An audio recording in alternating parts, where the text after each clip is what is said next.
You also. Benji. Benji. I have never eaten with any of them at night. Benji, you got 60 seconds. By the way, Matsanga, Peter Santoni says you just went very quiet when Benji reminded you about the 30,000. I can pay him if he gave me. Please do. In fact, Karwari can pay for me. And then next time you will Benji, closing thoughts. Hey, closing thoughts. Benji, go. How can he have even father? Yes, Benji. Nature. It's a cheap suit from a market. This is Italian. Look at that. 30,000. Can he give his last word? Let him do. I'm waiting. And the call us again for another show with this guy. I mean, you're too noisy, man. They were noisier than me. I'm actually not going to come if you call me on one. No, I don't blame you. Because for me, it's about serious work. He's going to storm you. The way he stormed No, he can't stop me. No, he did it. Benji, go on, please. We got a minute. I defeated him a long time ago. No, you can't. It's not possible. Benji, go. It's not possible. At a forum yesterday with the Society for International Development, Professor Karuti and these guys, we looked at a report by Afrobarometer that dispels the myth that the middle class are not involved or do not really care about the country. What happens is that when there's issue with credibility of elections, then the educated, the empowered, the so-called middle class, by refusing to do anything, that is also a protest. And so what we must do as we talk to the country is give hope to the middle class and to the country that the situation we have today is untenable, that we need better, that we must do better, that we will do better, that the fundamentals speak all the facts. 87% of this country depends on the 13% who own everything, the mining, the banking, the different things, government, etc.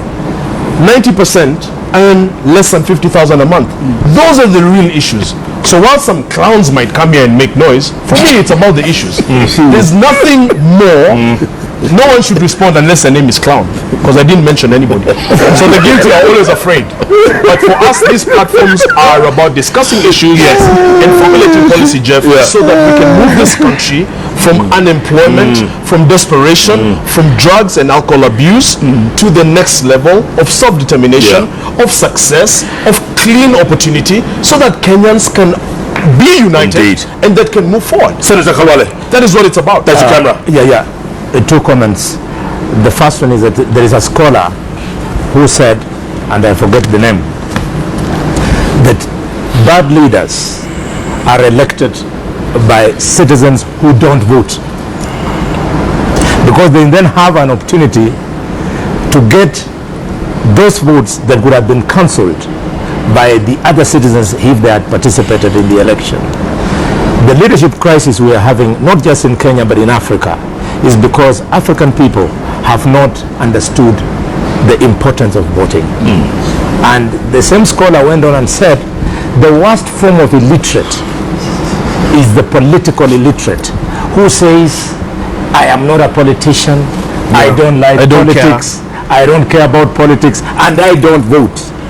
He fails to know that in so doing he elects, by failing to vote, the wrong leader. Kenyans, please come up and vote.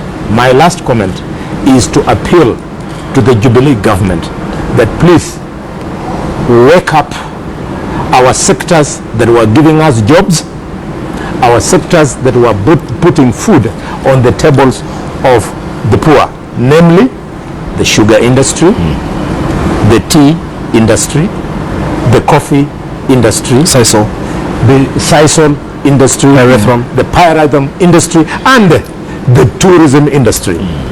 Having failed to wake up this, the honorable thing would be for Jubilee government either to resign now or not to offer themselves for re-election next year. Okay, Matsanga, I was going to let you have the last word, but you know what, real quick, because you came in late, we're going to have to move on, okay? Yes. All right, next time you come with these two, then you come from the start, all right? Okay. And behave yourself. I have behaved. Let me do one thing. I just want to thank you, KTN, Jeff, Senator Hawali, my comrade here. I just want to advise him that for him to be a man in society, he better get married, because we don't know whether he's a man or a woman. That is all. I will leave it that way. Okay. At least I will discuss on that note, yes, I am saying I'm saying the banning, the fire, setting fire on schools is not a solution. If there are parents who have paid school fees or money for cartels to steal exams, let these parents spare the rest of the schools. But I want to encourage this guy to go to Uganda and get a woman, get married, so that he can speak in the community. Let's move on. Let's move on. So thank you so much for joining us, gentlemen.